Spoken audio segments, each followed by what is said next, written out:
Now, a Target 12 investigators exclusive, the 100K Club. For years, we've been tracking how many state employees make $100,000 a year or more. And tonight, we got the latest payroll numbers. They show another spike in public workers pulling down six figures, up 21% in just the past 2 years. Target 12 investigator Tim White is here now with the details. We found one area of state government saw the largest leap in six-figure paychecks: correctional officers, some taking home roughly $200,000 in overtime alone. Target 12 has been tracking the state's 100K Club for a decade now, and here's the upward trend. In 2008, 977 state employees made $100,000 a year or more. In 2014, more than 1,400. In 2018, the latest full year of payroll data, the 100K Club is up to more than 2,300 state workers. Our review found a major spike came in one area of government: correctional officers. Payroll data shows 499 COs are in the 100K Club. That's roughly half the staff. We took our findings to the head of the union at the ACI. We didn't run a class for a number of years, so we've fallen behind. Correctional Officers Union President Richard Ferruccio says a federal lawsuit over applicant testing put a hold on hiring. He says sometimes COs were frozen in to fill shifts with overtime. Frozen means you're scheduled to go home and they call you up and say, we're short, we need you to stay another shift. And you can't leave. You can't leave. Payroll records show 21 COs took in more than $100,000 in overtime last year alone, including 4 between $190,000 and $204,000 in OT. Shouldn't there be limits on overtime? Well, there are limits. We're limited to no more than 4 shifts in a row. That would be working 32 hours straight in a job which I imagine is pretty demanding. You don't think that's unsafe? I can't put my finger on one situation that where it's created a problem. Ferruccio says COs willing to work those hours are preventing others from being frozen in.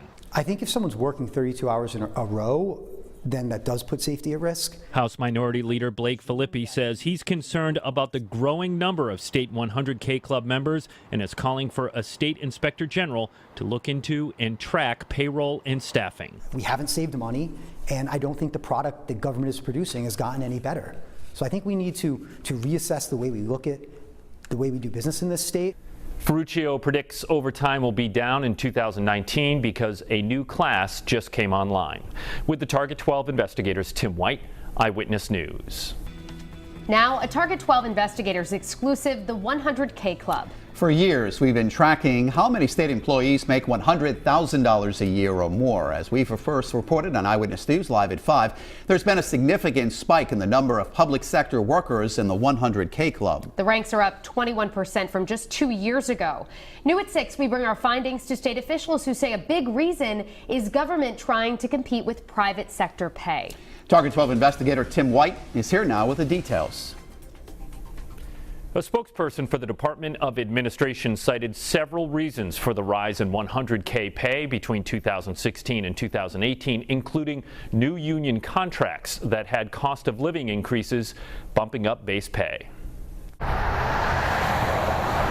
More state employees are in the 100K Club than ever before, according to a Target 12 review of payroll data. Take a look. In 2008, 977 state employees made $100,000 a year or more. In 2014, more than 1,400. In 2018, the latest full year of payroll data, the 100K Club is up to more than 2,300 state workers. In an email, a spokesperson for the Department of Administration tells Target 12 one reason: we have to adapt our archaic personnel system to better attract and retain talent, or risk losing out to other states or the private sector, which may have more competitive packages. Target 12 found one of the biggest drivers of the increase was overtime, leading the pack: correctional officers.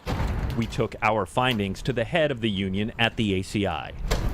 We've had litigation that was pending that prevented us from hiring a class of correctional officers for a number of years. Both Correctional Officer Union President Richard Ferruccio and the Department of Administration say a federal lawsuit over applicant testing put a hold on hiring, sometimes forcing COs to stay beyond their regular shift to safely staff the prison. If we had hired more officers, we wouldn't have that problem. Payroll records show 21 COs took in more than $100,000 in overtime alone last year, including 4 who made between $190,000 and $204,000 just in OT.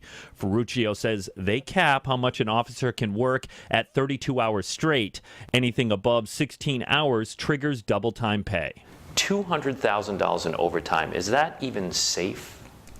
Well, one thing I will tell you is that we haven't had I've been here for almost 35 years. I don't think I can name one situation where a person was on an overtime basis, was working overtime, that because they were on overtime, something bad happens. In all, 30 state employees made $100,000 in overtime alone last year. Ferruccio says a new class of officers just came online and predicts OT will be down in 2019. With the Target 12 investigators, Tim White, Eyewitness News.